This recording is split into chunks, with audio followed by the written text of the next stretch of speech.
Hello my dear students, आज आपको मैं चैप्टर 8th के स्टूडेंट्स को क्लॉजेस लेसन यहाँ पर समझा रही हूँ। और ये ग्रामर का बहुत ही इंपॉर्टेंट एक टॉपिक है। अब आप समझिए, अभी तक आपने फ्रेजेस को समझा, अब आप समझिए क्लॉजेस के बारे में। क्लॉज क्या होता है? Clause is a group of words which makes sense. ठीक है, क्लॉज भी एक ग्रुप ऑफ वर्ड्स होता है जिसका कि एक सेंस या जिसका मीनिंग होता है, जिसमें आपको प्रॉपर अरेंजमेंट ऑफ वर्ड्स देखने को मिलेगा। It forms a part of sentence. ये भी सेंटेंस का एक पार्ट क्रिएट करता है, सेंटेंस का एक हिस्सा होता है। ज़रूरी नहीं है कि पूरा सेंटेंस हो, सेंटेंस का एक पार्ट होता है। और इसमें क्या होता है, इसमें सब्जेक्ट भी होता है और इसमें प्रेडिकेट भी इसका अपना होता है। Just look some examples here. जैसे कि कहते हैं we can not start while it is raining. ठीक है, हम तब कोई काम शुरू नहीं कर सकते जब बारिश हो रही हो।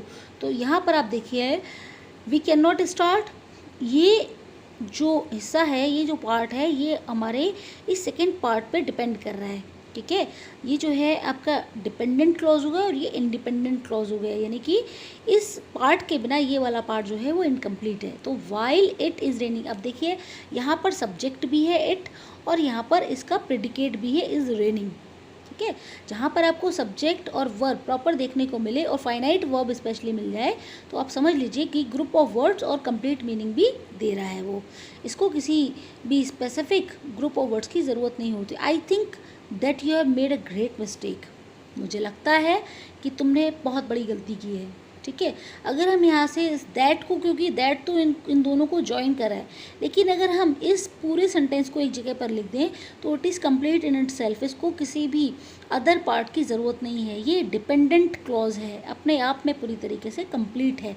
यहाँ पर सब्जेक्ट भी है, यहाँ पर वर्ब भी है, ऑब्जेक्ट भी है, सारी चीज़ें आपको प्रॉपर मिल जाएंगी। इसमें कोई ऐसा नहीं है कि इसमें जो है हेड नहीं है कि टेल नहीं है। यहाँ पर आपको प्रॉपर जो है यहाँ पे वर्ड्स मिल जाएंगे। ठीक है, he knows how he could do it, उसको पता है, वो जानता है कि वो उस काम को कैसे कर सकता है। How he could do it. इसी तरीके से देखिए, people who pay their debts are trusted, वो लोग जो अपना डेब्ट, ठीक है, उनके ऊपर जो कर्ज होता है उसको चुका देते हैं या उसको पे कर देते हैं, रिटर्न कर देते हैं, उनके ऊपर ही भरोसा किया जा सकता है। ठीक है, तो the people who pay their debts are trusted. Clear हो गया होगा आपको, ये पहली बात। ठीक है, इस तरीके से अब हम देखते हैं कि यहाँ पर ये 3 टाइप्स के होते हैं हमारे क्लॉजेस। पहला है हमारा नाउन क्लॉज, दूसरा है एडजेक्टिव क्लॉज, तीसरा है हमारा एडवर्ब क्लॉज। ठीक है, जैसे आपने noun phrase, adjective phrase, adverb phrase पढ़े, इसी तरीके से हम यहाँ पर नाउन क्लॉज, एडजेक्टिव क्लॉज और एडवर्ब क्लॉज के बारे में जानेंगे। ज़्यादा नहीं देखना है, अभी आप पहले नाउन क्लॉज को समझिए। अब यहाँ पे क्या है, examine the coloured group of words in the following sentences. In sentences में आपको क्या बताया है, ये इन सेंटेंसेस में आपको जो कलर्ड ग्रुप ऑफ वर्ड्स है उसको देखना है। I expect to get a prize, यानी कि मेरी एक्सपेक्टेशन क्या है, what is my expectation, to win a prize और टू गेट अ प्राइज। ठीक है, तो ये टू कनेक्ट कर रहा है। गेट यहाँ पे आपकी वर्ब हो गई और यहाँ पर ये इसका ऑब्जेक्ट हो गया। टू गेट, 2 + V1 का यूज़ हुआ है, यानी कि इन्फिनेटिव हमने यहाँ पर देखा है।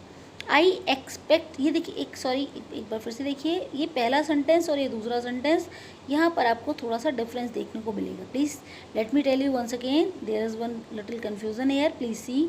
ये दोनों ही चीज़ें आप देखिएगा, दोनों में एक तरह की बात कही गई। I expect to get a prize, ये जो टू गेट अ प्राइज़ है ये फ्रेज़ है।